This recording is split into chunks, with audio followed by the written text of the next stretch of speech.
Okay, hi everyone. Thank you very much for joining us for this Equality Impact Assessment and Inclusive Decision Making Framework learning set. So hopefully this will be a good opportunity for you to learn more about what we mean by the IDMF and how it can be helpful for your own work. So my name's Roisin. I am the Equality, Diversity and Inclusion Specialist for LPT. And hi everyone, I am Sean Cropper, the Equality, Diversity and Inclusion Business Partner to the Leicestershire and Rutland ICB. Okay, so Roisin and I have come on to start with, just so you get familiar with the two people that work in the ICB and LPT. But also, we're going to go off camera now while we go through the rest of the actual presentation. Okay, so what are we doing today? So we've broken this session into two. The first part of the session, we're going to be looking at what our objectives are, why we do equality impact assessments. We'll look at cultural competency. We'll take a deeper look at inclusive decision making and looking at process. We're then going to have a break, and people can then look at the second set whenever they feel like having a look at it. So we didn't want to do it all in one go. And the second set looks at things like specific considerations around people's protected characteristics, health inequalities. We're going to look at a couple of case studies to give practical examples, and also we're going to be looking at what other resources are available to staff at LPT and the ICB.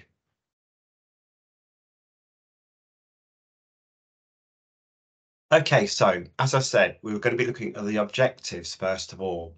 And the main objective of today is to look at LLR's approach to carrying out equality impact assessments, to give you a good understanding of that, to look at how this actually fits in with this thing called the inclusive decision making framework. Also to actually, increase your confidence in undertaking an assessment, filling in the template in a meaningful way, and to ensure that we meet our legal obligations. So we'll be looking at that a bit later around our legal obligations under the public sector equality duty. Okay, so why do we do EIAs? So basically, they help us to provide an equitable access, an excellent experience on an actual optimal outcome. And a lot of this is based on the Health and Social Care Act, which came out in 2012 and was updated recently in 2022. And that talks about access, your experience and your outcome. We also need to fulfill our legal obligation under the Equality Act to pay due regard to the equality in our decision making.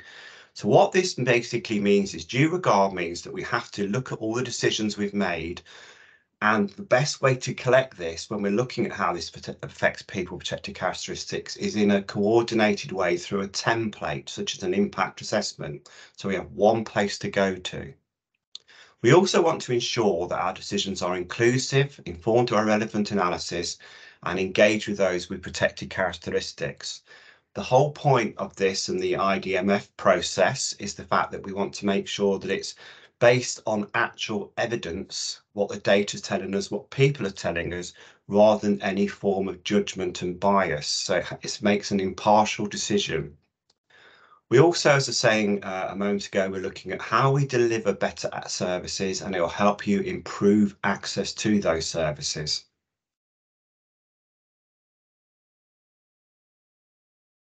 So a lot of this has to do with cultural competency. And when we talk about cultural competency, we mean changing our behaviours, challenging assumptions, and really influencing others to make sure that we are taking account of cultural differences, cultural needs, acknowledging that our patients come from a diverse range of backgrounds and they will have different needs depending on that. So we want to be as accessible as possible. We don't want to put any barriers up, whether purposefully or unintentionally, to anyone accessing our services if they need to.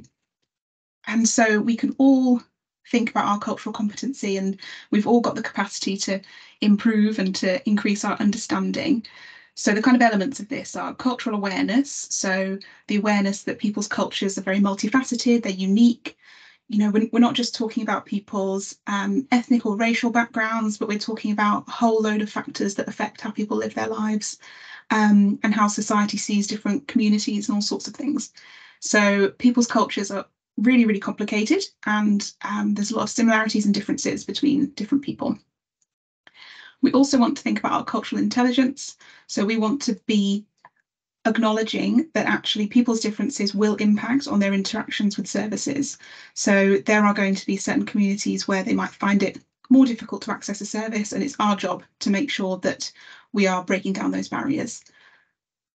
We need to have a willingness to learn and have our assumptions challenged. So the more we learn, the more we talk to people, hear from them, the more that we can really understand what the challenges are.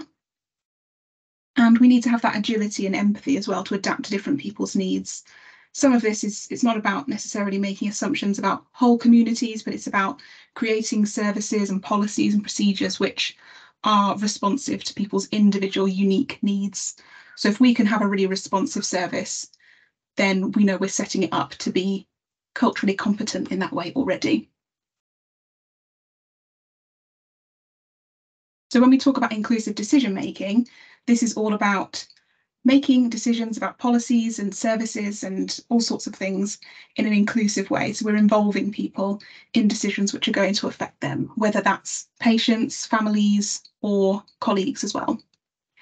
And we need to review how we can eliminate discrimination for all of those groups. We need to give advanced consideration. So in an ideal situation, you would have an equality impact assessment as one of your very first steps before you put a new service in place or before you write a new policy. And we recognise that that might not always be possible, but that's the ideal. So when we have a current policy that we're reviewing or a proposed policy, we want to actively examine that, make sure that we're not doing anything unlawful, make sure we're not discriminating. But also, if we're aware that there's a particular service or a process or a procedure which hasn't had an equality impact assessment done on it, then it's our duty as well to tackle the consequences of those past decisions. So we can do these kind of assessments retrospectively if we need to. So we can kind of use equality analysis as being a part of the IDMF, as being part of inclusive decision making. It's a really fundamental part of that approach.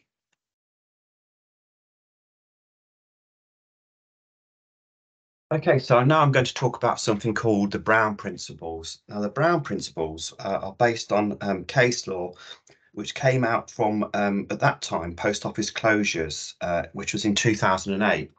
And from that came a few pointers which people should take into consideration when they're undertaking equality impact assessments, or due regard. This is all about due regard.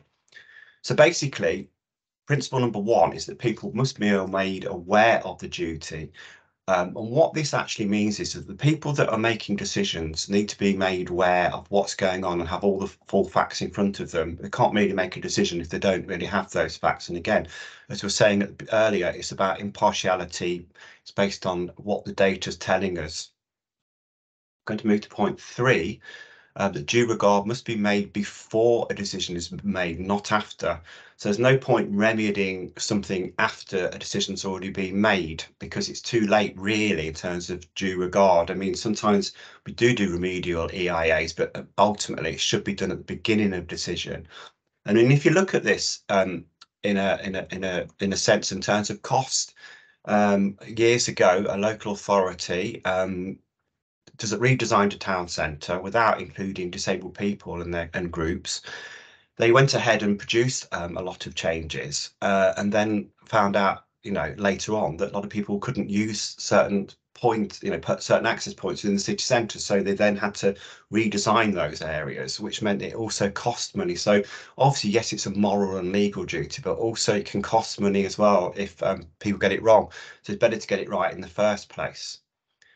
So the fourth pointer is about the duty being exercised with substance and rigour, with an open mind. And what this means is there's no point collecting a lot of data to come up with a completely different set of outcomes or decisions that you're going to make. Basically, this is saying, your evidence is what should be driving the actual outcome. And finally, the duty, number six, the duty is a continuing one. So there's nothing wrong, and a lot of people do, go back and assess and reassess the EIAs. And a good one in LLR ICB is the COVID vaccination, because people can go back and they regularly go back and review yearly how things have changed and how they're going to how this is going to impact on people. So it's always a continuing duty.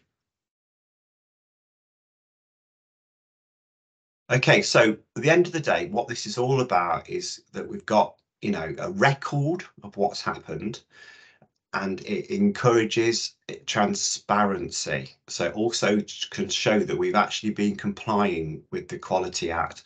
So if you are challenged, which has happened before when I've worked at a local authority, we had a judicial review. We were able to prove that we had followed the process around, this is around consultation, the actual judicial review was on. So we were able to show that we had followed due process, and so we won the review. Okay, so when do we do an equality impact assessment? So we do it on lots of things. It's whether you've got a change to a service, a function or an activity, changes to employment practices, financial decisions. That's quite a big one at the moment that affects services, functions or staff. And also when we're decommissioning as well as commissioning services and procuring them.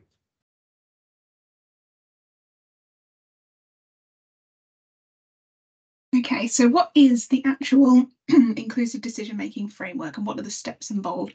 Well, hopefully if you're watching this, then you've already had a good look at the IDMF templates that we've got available. So this comprises the 6 steps. And when we were putting the template together, we were quite pleased to see that actually in LLR, in the templates we were already using, we were kind of already doing a lot of this stuff. So if you're someone who has done an equality impact assessment before, then hopefully this won't be wildly different. It'll be quite familiar to you. It's just about making sure that we're doing everything we possibly can for best practice. So the first step of any inclusive decision-making process is to think about your aim. So you want to set out the purpose of your decision. Why are you putting this new service in place? Why are you changing this policy? Why is it important to start this QI project, for instance? And secondly, you'll want to develop an evidence base. So there are lots of different ways you can do that. There might be other trusts or other organisations who've done similar things before, and you can learn from them. You might be able to get data from your informatics team, from the census, from Model Hospital, for instance. Or it might just be a case of talking to people, and that is where step 3 comes in.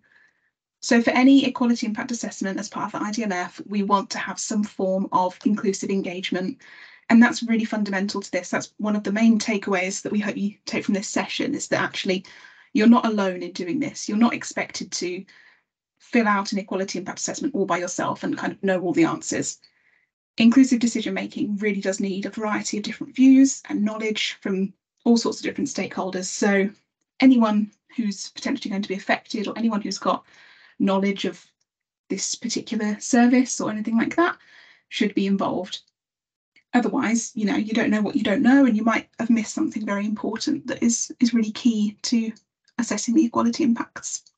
So don't feel that you've got to do this by yourself. It's much better if you involve lots of different people.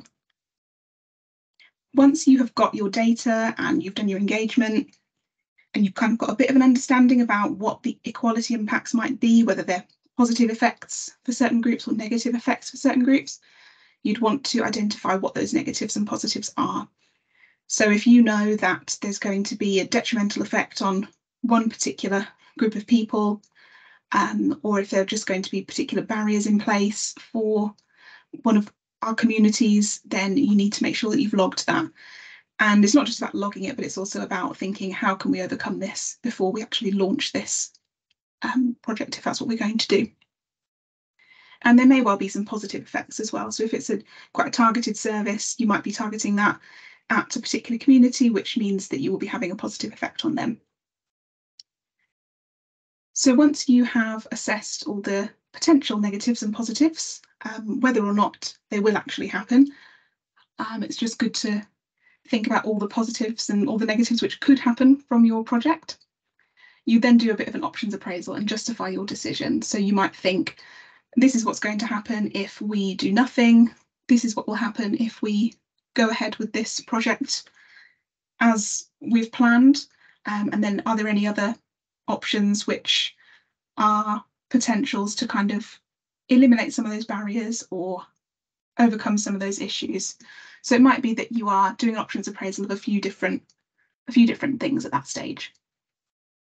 And then really important is the ongoing monitoring. So as Sean said, this might be something which you have to come back to during the project implementation. It might be something you come back to year on year to monitor whatever data you're collecting, just to make sure that you're seeing those positive effects and to make sure that the negative effects aren't popping up.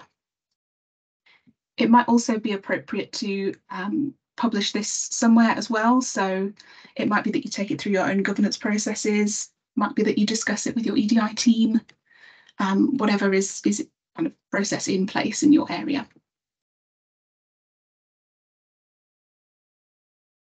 And so this is just a bit of a flow chart to explain it a bit clearer as well. So you start with your idea.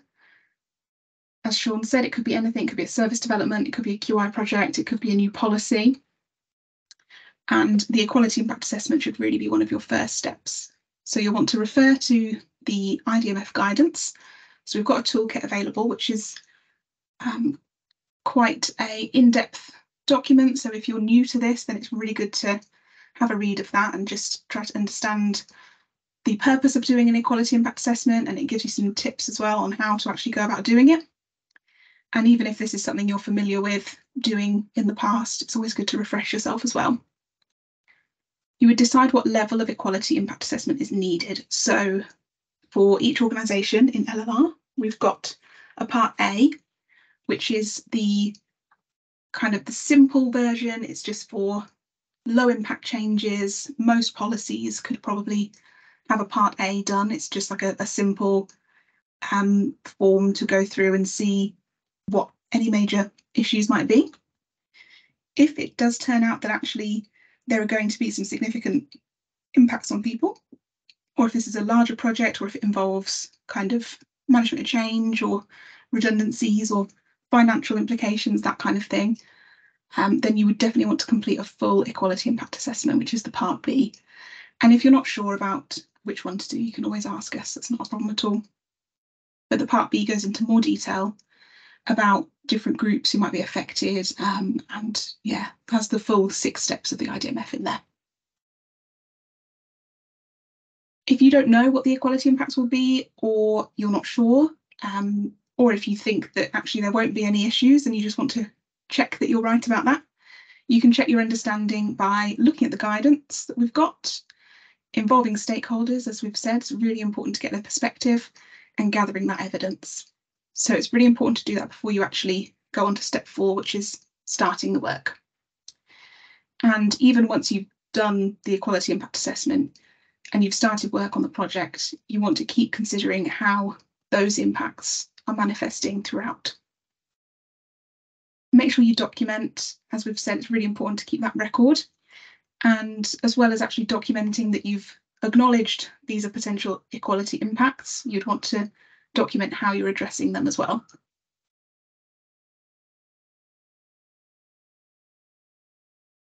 Okay, so a lot of this is being touched on already by Roisin, but let's just have a quick look at what this actually means then in terms of breaking it down into the initial part A screening and the more detailed screening, which is part B.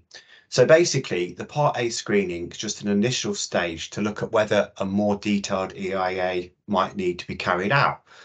So as I said, Roisin has already mentioned some of these already in the previous slides, what that might be.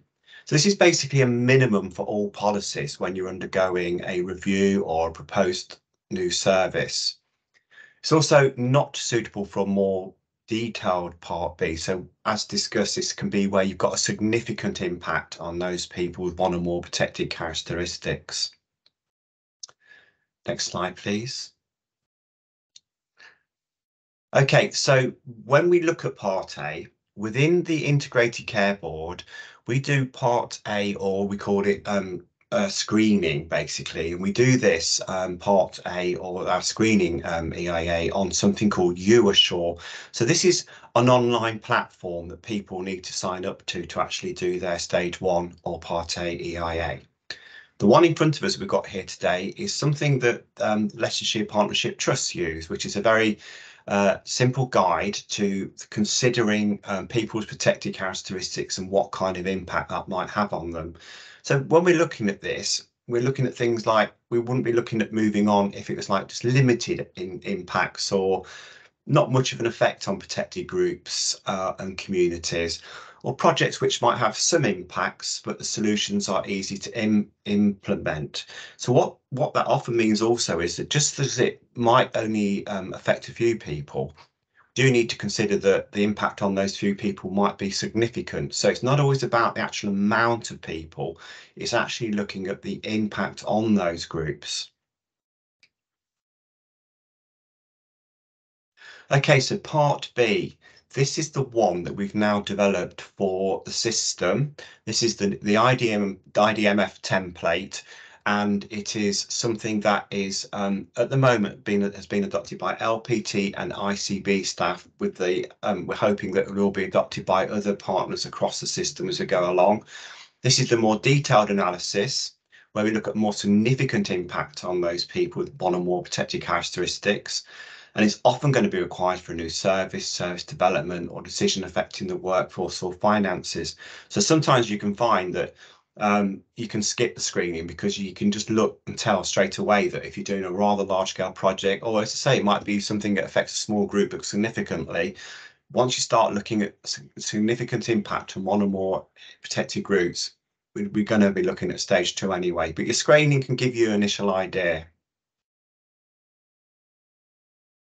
Okay, so this is a bit of repetition, but we always like a bit of repetition because I'm probably going to maybe mention a few different things that Roisin hasn't mentioned, or maybe repeating them, but it's just quickly to go back through the 6 steps. So these 6 steps in our EIA template replicate the 6 steps which are called the inclusive decision making framework. And this is all about de-biasing our decisions. So your first step is to look at what is the aim of your proposal. This often links to what your organisational priorities are. It might be contained in the business case. What is it? What does it link to? Then we develop our evidence-based data benchmarking. What kind of data have we got? You know, there's plenty of sources that we can use within your own guidance, your own teams, nationally on the ONS, for example, the JSNA, lots of different sources, previous consultation, previous EIAs. There's always ways of finding data, but at the end of the day, it's got to be relevant to the actual thing that you're assessing. Then step 3 is that important bit which Roisin's mentioned around inclusive engagement with staff, patients, families, looking at your findings and decisions, because this is the thing about whether we need to adjust what we're doing as we go along, or do we continue it, or do we even stop it because we're finding that it's having a detrimental effect. The 4th step then actually looks at those impacts. So we've moved on, we're looking at those impacts on each of the protected characteristics. But within our template, we also include other groups, such as those from deprived and deprived communities and those have been affected by socio-economic factors, carers, new migrants, people experiencing homelessness, etc. We then move to the options appraisals. Is it easy just to go through with the idea? Do we need to adjust it slightly? Can we go through with the decision but with a justification, or do we need to stop it and find a different way? And then the last step is really important. We need to keep monitoring the actions that we've come up with. We need to monitor that. We can also reevaluate the EIA on the basis of what evidence we've got from that monitoring. And it's a fluid thing. So as time changes, we can go along and update it. Some might have a publishing date on it as well, a review date on it, sorry. And then think about where you're going to publish it. So that could be through your governance procedures, etc. Where is it going to go? How do the public get a copy of the document? Because ultimately, the public should be able to access this because it is a legal requirement and a due regard.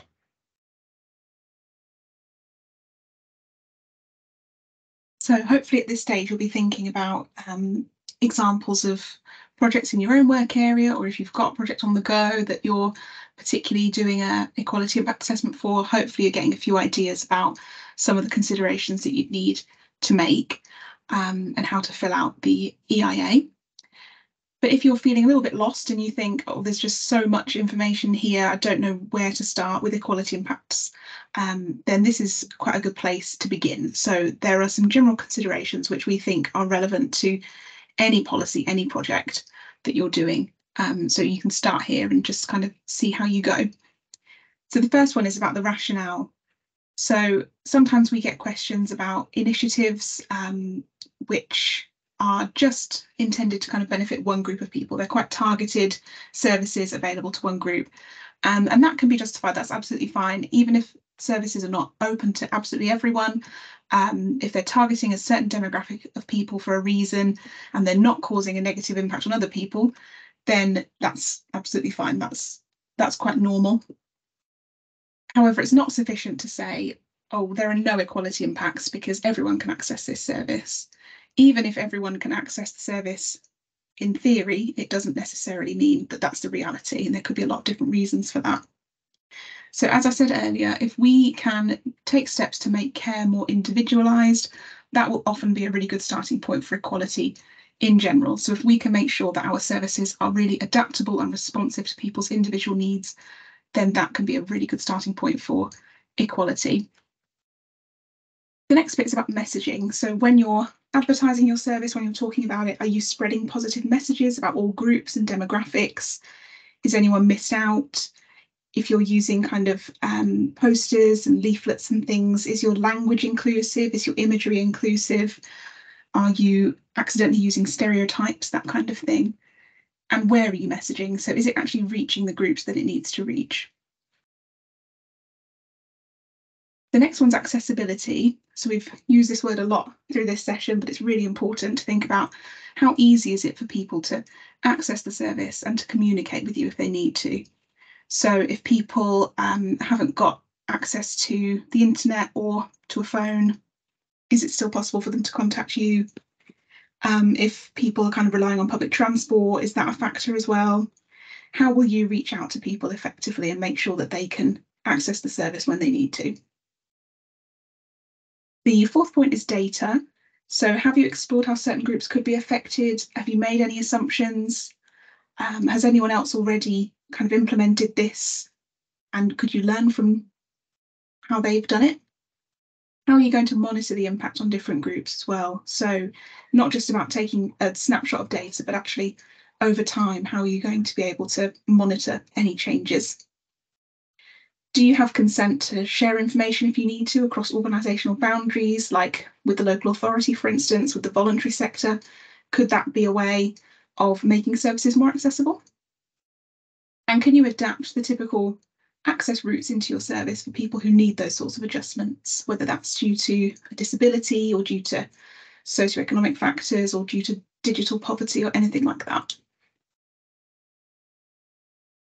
With engagement, it's really important as well to think about how you're going to engage with people. So if you are asking people for their opinions and you're wanting feedback, are you doing that in a way which is really accessible for people? How are you making sure that all voices are able to be heard? And you may well have some engagement data already available, so it might not be that you're starting from scratch. And then finally, the implementation. So have you ensured that if you're going to go ahead with this project, is everyone being treated with dignity and respect? Of course, that's the absolute minimum that we need to achieve. Are you aware of kind of relevant health inequalities affecting certain groups?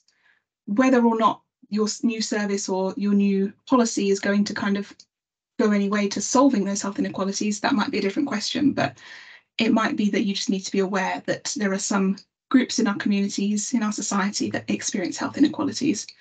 And perhaps staff need a bit of training on that. They need to improve their understanding of that. It completely depends on the situation.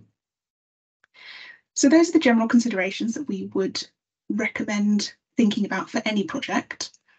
We're going to leave it there for the first section of this session now. And if you want to join us for the Part 2, then we'll go into a bit more detail about some of the specific considerations that you might need to think about with your projects.